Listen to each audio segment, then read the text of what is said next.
Hello, friends. It has been a while. I have missed you guys. It's been about 2 weeks since I was able to make a video. I've had a lot going on in life.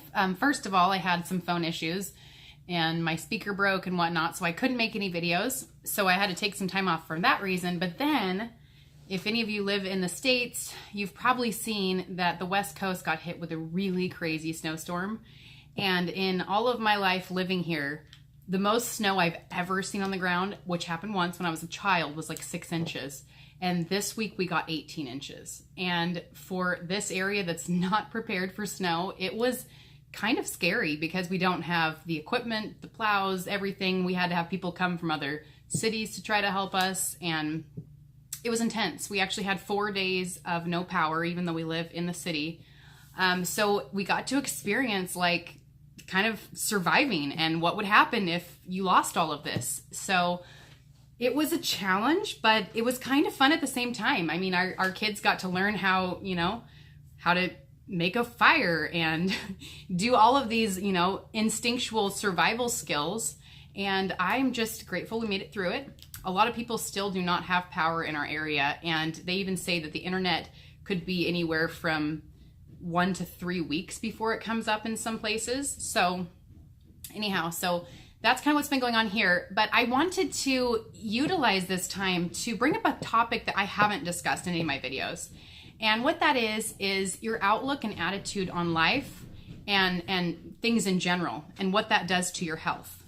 And so I wanted just to take some time to tell you that our outlook and the way that we choose to view the circumstances that come our way really has a profound effect on our mental response and the way that we create pathways. And so if we are faced with a crisis like what I just went through, and we don't look at the bright side of things and look at the things that we can be grateful for despite the difficulty of the situation, you can really start building these negative pathways in your brain where you just run to a stressful response at every turn. And it's really not a good habit to get yourself into. And they've actually proven that even people that have like terminal illness, that start focusing on looking out and up and helping others and having a thankful attitude, start having improvement.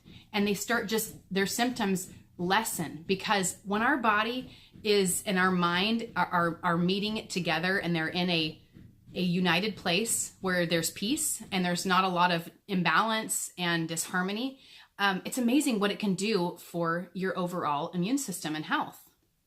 And I know, for me, I experienced this when I was going through cancer, and this has now been 14 years ago.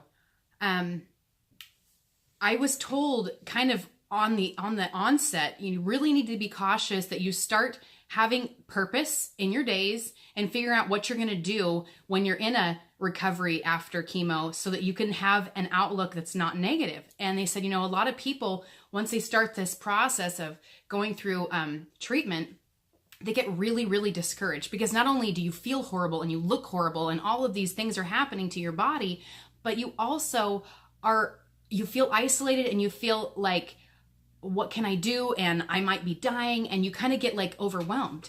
So what I chose to do during that time was to realize I'm not in this alone. I mean, there are people across the world that have cancer, and I wanted to give more people hope. So what I started doing was I actually began writing encouraging letters to other people that I knew, other people that I didn't know, and just try to encourage them as a cancer person that's going through cancer. I'm in this with you, and I'm praying for you, and you're going to get through this. But I really encourage people, to have a focus that was not just on themselves and their problems, because when we're constantly looking down, one term that I love, it's called belly button gazing. And they said, don't be a belly button gazer. When you gaze at, down and all you're looking at is yourself and your immediate problems, you start losing all perspective on the big picture of life. And we're all going to go through trials and struggles, and we have, hills and valleys in life. And it's just the way it is. So we have to make the most out of those valleys and go, what can I be thankful for? So with our kids during this storm, I told them, I said, I want to hear, what are the things that you loved the most about the storm? What were you the most thankful for in the midst of all of this?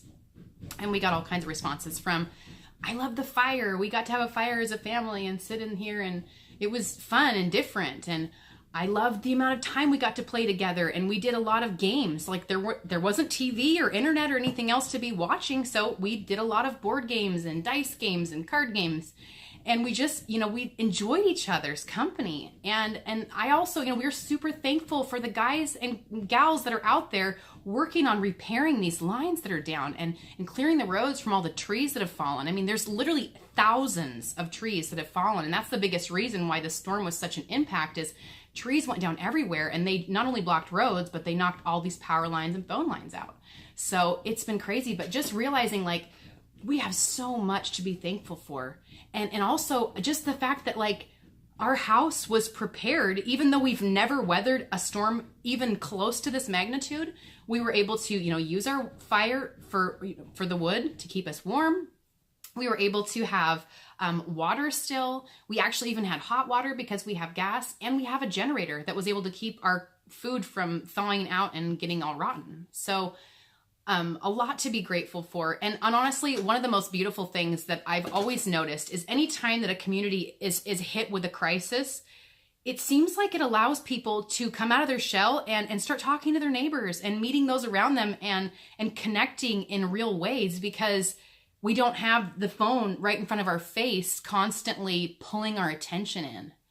And honestly, just the distraction also of, or I guess not distraction, the lack of distraction from the lights and the noises that electricity brings was really interesting to me, because going all those days without it, when it came back on and we went into town, it was honestly like almost overwhelming walking into the store and seeing these bright lights and flashes from TV screens and all these things everywhere. You're kind of like, whoa, overly stimulated. And then you realize that's how I've been living for a long time.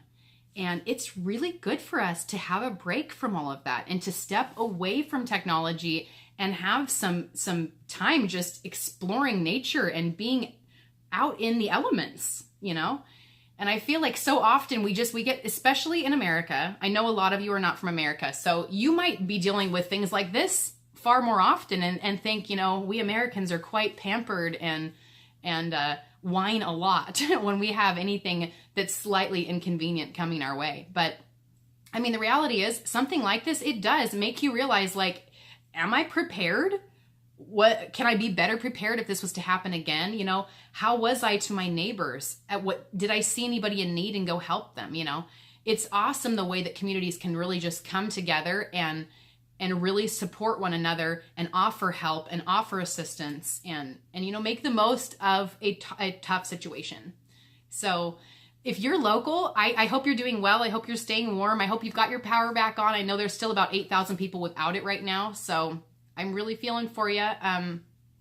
My house is here and open, and you're welcome to come by and get a cup of coffee and hang out with me if you want. But I hope you all are taken care of during this winter day. And I just encourage you, really check in with your perspective. And when something happens in your day, I want you to think, is this a first world problem, or is this an actual crisis, or am I just kind of being a baby about it? Okay? Because far too often we are just pampered and whiny, and we need to get over it and realize we have so much to be thankful for. And I hope you have an awesome rest of your day. Take care, guys.